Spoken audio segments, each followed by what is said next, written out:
So in this video, I'm going to be assessing a patient with suspected cervical stenosis. So every patient, you want to introduce yourself to them. So I'm going to start off. My name is Nicholas. Connor. Nice to meet you. So I would start off with just basic history questions for the patient. So I'd ask them have you ever experienced any kind of cervical pain or any kind of like thoracic pain or any kind of like pain in the back of your neck, mid to upper back? Mm-hmm. All right, and the reason I'm asking that question is for any kind of pre-existing conditions or damage to that area, so whether it be acute, whether it be chronic, or if they did have a full recovery of that condition. I would then ask the patient if they have any numbness or tingling down their arms, either one arm or the other arm. I do not. And then that would just be cued into the neurological signs of cervical stenosis that will result from the narrowing of the intervertebral foramen, which can cause the neurological signs down the extremities. Then I ask the patient if they have any issues with walking or any like gait issues. You notice anything like you've had like a limp, you feel better when you step this way, or anything like that. Mm-hmm. So that would just tell me that if they do have any signs like that, it would tell me that the stenosis can go all the way down to the lower extremities. If they have any of that neurological signs like the sharp shooting or electrical shock feeling down at the extremities. Another question I would ask, final question, was if they have any problems with using the restroom, any kind of like incontinence or any kind of issues. All good? No. And that helps recognize where exactly the stenosis is occurring. If they do have any kind of issues like that, that would tell me to be more like a lumbar, where it's affecting more like the S1 to S4 region. But since the patient does not, we would obviously exclude that. So after we do the basic of history questions, I would do some palpations with the patient. So I just ask the patient just remain seating. I'd ask them to sit nice and straight. I would be behind the patient. I'd be looking at any kind of observations of the neck if I could see any differences already, whether it be shoulder height differences or any kind of leaning or tilting of the head.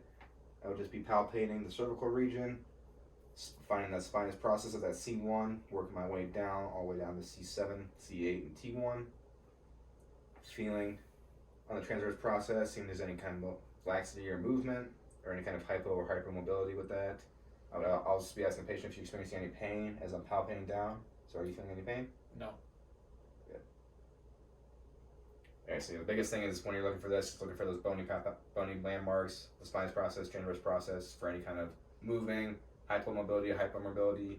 Usually with stenosis, if it is a narrowing of that canal, usually it'd be a little bit more tighter, hypomobile, where it's not going to get as much movement with that as you would. Alright, so the next part of the evaluation would be going into more range of motion and muscle testing.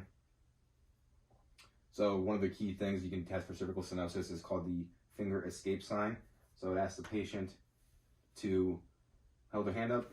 I would ask them to adduct or close their fingers together and have them extend their fingers as much as they can. And they would hold this position for 30 to 60 seconds. If someone is suspected to have any kind of cervical stenosis, you would see a drifting of these two fingers right here, the fifth and the fourth metacarpal, where they would drift out slowly and slowly start to flex or almost claw in. And obviously, after that 36 seconds has passed, I would ask the patient to lift up the other hand, compare bilaterally. Hold for 30 to 60 seconds, looking for the drifting of these two fingers on the ulnar side, the fifth and the fourth. And the biggest reason we're comparing bilaterally is because we want to know where the stenosis is happening. If it's compressing the entire spinal cord, we're going to get both bilateral kind of neurological symptoms, or if it's just compressing on one of the sides, we're going to get just unilateral signs and symptoms. So the next thing we do is active range of motion. So for the cervical spine, we're just going to do cervical flexion and extension. So I just have the patient for extension, just have to look up to the ceiling. Any kind of pain or numbness or tingling? No.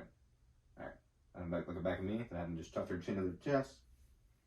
Same thing, any kind of pain, numbness, or tingling. Mm-hmm. Alright, then I have just do lateral flexion, so just take one ear to the shoulder. Any kind of pain, numbness, or tingling? No. Alright, back to me. Then do the other side. Any kind of pain, numbness, or tingling? No. Perfect. And then last thing we do is rotation, so you're going to try to take your chin and just face the opposite shoulder. Alright, back to center, other side. Perfect. Any kind of numbness and tingling in any direction. Mm-hmm. Perfect. Alright, so for the next part of the video would be passive range of motion and then muscle testing following that. So for the passive range of motion, the examiner would just be behind the patient.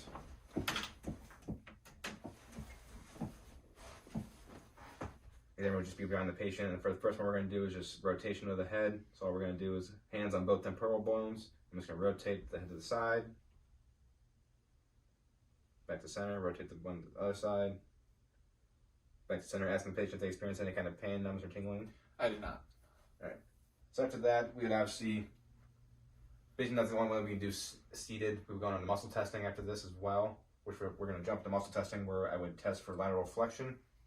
So similar to the brachialis traction test, I would have one hand over the AC joint, one hand on temporal and parietal bones, and slowly start to push away.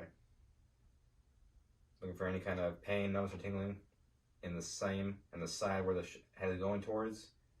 I bring them back to center. Ask the patient if they experience any numbness or tingling. No, I did not. I repeat bilaterally. Once again, hand over the AC joint on the temporal and parietal bone. Slowly start to push away. Bring them back to center. Once again, ask if you experience any pain, numbness, or tingling. I did not. Perfect. All right, so the next part of this video, we would do muscle testing and more range of motion. And so since a normal clinic would have a table, but unfortunately for us in this scenario, we would not, so we'll ask the patient just laying. Now the reason we would have the patient laying prone during the rest of the passive range of motion and muscle testing is to let me take control of the head. You want to know the muscles firing in the upper chest, upper back, and the trunk area. You want all of the stuff focusing on the sternocleidomystoids, the scalenes, occipits, everything focusing on the cervical region. The passive range of motion and muscle testing is to let me take control of the head. You want to know the muscles firing in the upper chest, upper back, and the trunk area.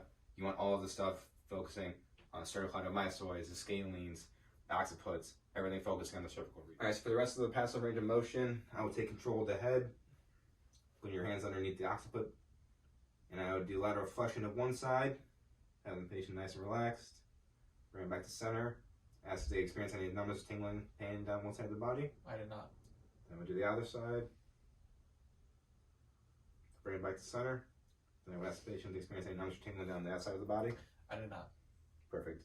Next one we would do is we'd have the patient actually lean off the table, so we can do flexion and extension. So once again, hand under the occiput, take the weight of the patient's head, bring their chin to their chest, bring it back down to center. I would ask the patient to experience any numbness, tingling, or pain. I did not. Then for extension, I would take the patient's head and slowly let it fall off the table. Then I would ask if they experience any numbness or tingling or any kind of pain. Unfortunately, since we don't have a table, I'm not able to perform that. So the next thing we would do is muscle testing. So for the first one, we're going to do rotation and flexion. So the patient will be supine. Examiner will stabilize over the sternum and the temporal bone, and I would ask the patient to try and turn their head towards my hand.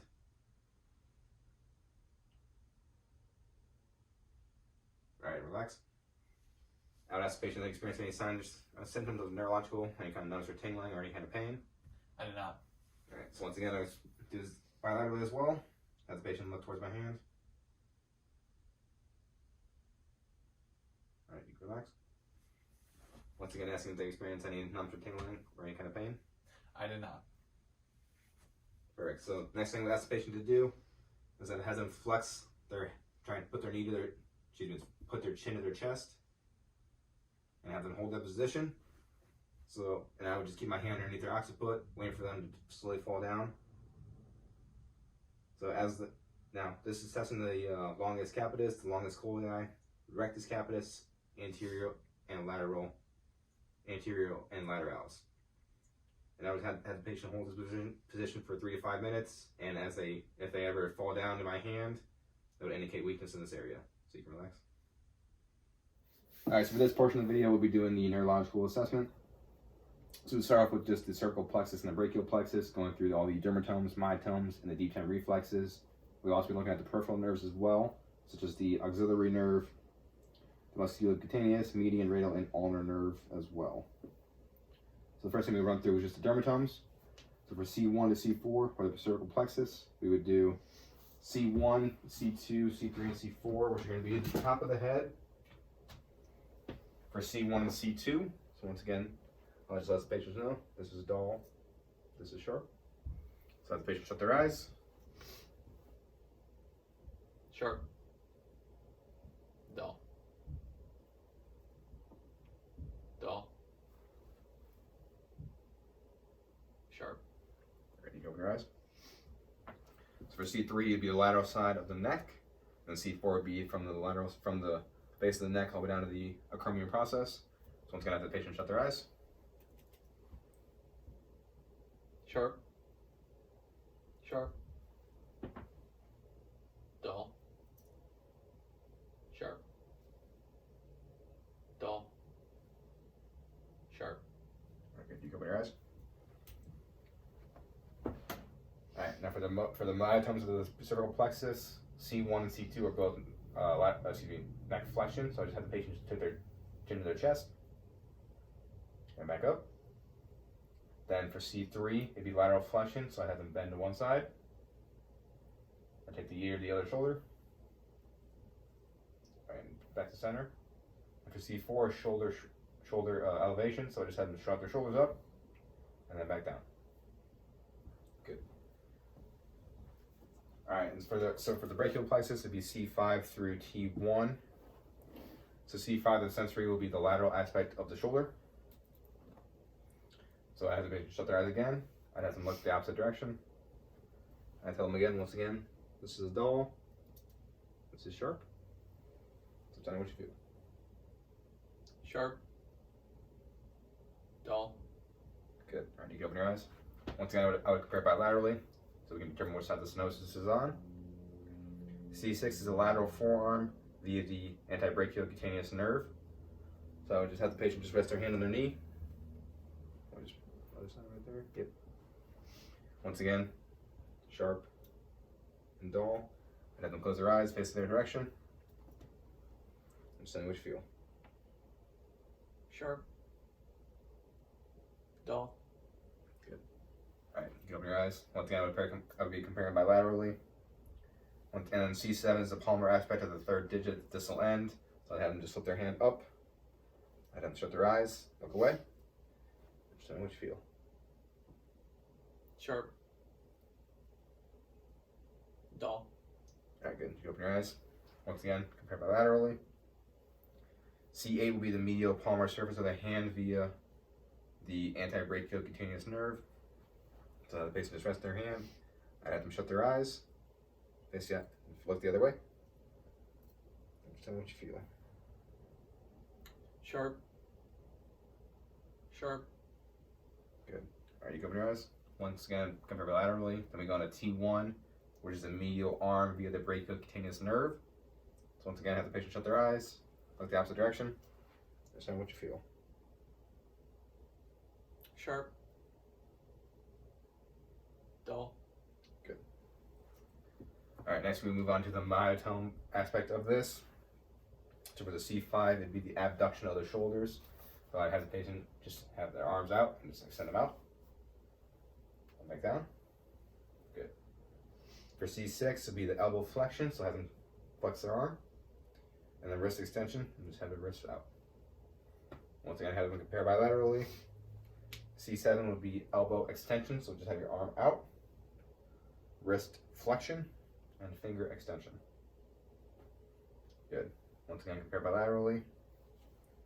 For C8, it'd be finger flexion, so just have them make a fist. And make a fist with the opposite hand. T1 would be finger abduction and adduction. So I'd have them just have their palm to the sky. And have them resist, push against my finger, and against my thumb, against my finger, against my thumb, against my finger, against my thumb, finger, thumb. Good. Once again, compare bilaterally just to rule out what side the spinal cord of the stenosis it might be affecting. Next, we move on to the deep tendon reflexes. For C5, it'd be the bicep. C6, brachioradialis. C7 would be the tricep. So normally you would have a reflex hammer with you. We unfortunately do not, so I'm just going to point to where we would strike the patient. So you'd have the patient you take control of the arm, have them nice and relaxed, striking at the insertion point of the bicep at the elbow, looking for a flick of the fist, or excuse me, the wrist.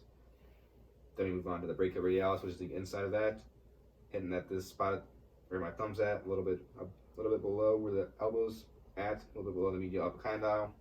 Looking for a flick or a gripping of the fingers. Then once again, have the patient relax. Look at the tricep, and we have strike right above the olecranon process. Looking for a flex of the entire arm itself. So next we move on to the peripheral nerves, which would be the auxiliary, which is similar to C5, where we'd have the sensory at the lateral auxiliary patch. And then the motor would be the adduction of the shoulders. So with C5, we already tested this, and the patient was able to feel the sharpen the dull and was able to adduct the shoulders. Next, we would have the musculocutaneous, which is going to be the lateral forearm, and then the elbow flexion of the biceps. So once again, we tested this with C6. The patient was able to feel the sensory on the lateral aspect of the arm, and he was able to flex his arm and with no issue with that. Next would be the median nerve, which is similar to C7. Be the third digit, the distal end of it for sensory, which we already tested with C7. And then for that, we would have wrist flexion, which again we already tested with G7. Then next we would have the radial, which would be the posterior forearm, and the dorsal radial hand. And then the motor reflex would be elbow extension and wrist extension, which we already tested with C7 and C8. So for the sensory aspect, I'd have the patient have their hand to the sky. Once again, have them shut their eyes and just tell me what you're feeling. Sharp. Dull. Sharp. Good. Once again, compare bilaterally. And then the last one will be the ulnar nerve, which would be the lateral aspect of the fifth metatarsal in the digit. And then the motor aspect would be finger flexion and finger abduction and adduction, which we already tested with T1 and C8. So the lateral aspect of the fifth metatarsal. So once again, have the patient shut their eyes and look away. You're just telling me what you're feeling. Sharp. Dull. All right, so for this portion of the video would be the special test. So the first one I have listed would be the Babinski's test. We would have the patient on a table with feet hanging off the end. I would take a blunt instrument, starting at the calcaneus, pushing down with force, making a C-shaped curve to the greater toe.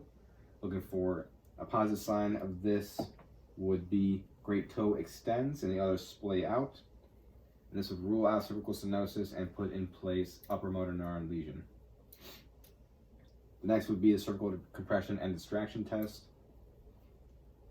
and then also Sperling's test. So for cervical compression, patient will be sitting up, patient will be seated. I'm going to be behind the patient, interlock my hands and on top of the head and pushing down against the level of the spinal cord. Looking for any kind of pain, increase in numbness and tingling, or any other neurological signs and symptoms, either bilaterally or unilaterally. Next would be the Sperling test. So I would have the patient extend their head back, then laterally bend to one side, pushing against that angle with the patient with the head of that, pushing with that angle down. And then back to center. Once again, asking for those any kind of increase in those signs, whether it be pain or neurological signs such as numbness, tingling, or like an electric shock feeling like going down their arms. And once again, with this one, I'd be comparing it bilaterally, which having them extend again, and bending to the opposite side, pushing down on that side, and asking the same questions again. Next would be cervical distraction, which can be either seated or have the patient supine. If the patient is supine, I would take my hands below the occiput and around the jaw and have myself pull up on the patient's head or out on the patient's head. So what I would do is put my hands against the temporal bones and the parietal bones and just simply lift up on the patient's head, looking for any kind of decrease in signs and symptoms or any kind of relief of pain. All right, so the next test would be the Hans test. So we would have the patient seated. We'd have them flex both arms out to 90 with palms to the sky. We would have the patient close their eyes and hold that position for 30 seconds. we're looking for any kind of drop in the arms. After those 30 seconds have passed, we'd ask the patient to open their eyes. We'd have the patient extend and rotate their neck to one side. And once again, shut their eyes, and we'll hold the position for 30 seconds. This will help us rule out or rule in a possible pathology. If the patient, we see a drop in one of the arms on either side of the patient, we know that the pathology is going to be vascular in nature. All right, you go, guys. The next would be the Hoffman's test. So patient's hands relax, ensuring dorsal flexion at the wrist and partial flexion of the fingers. So as the examiner would just have the wrist, have them slightly dorsal flex and partial flexion of the fingers. I grasp the middle digit between my index and my middle finger. And I perform a sharp flick where I'm going like this with the nail bed, looking for the flicking up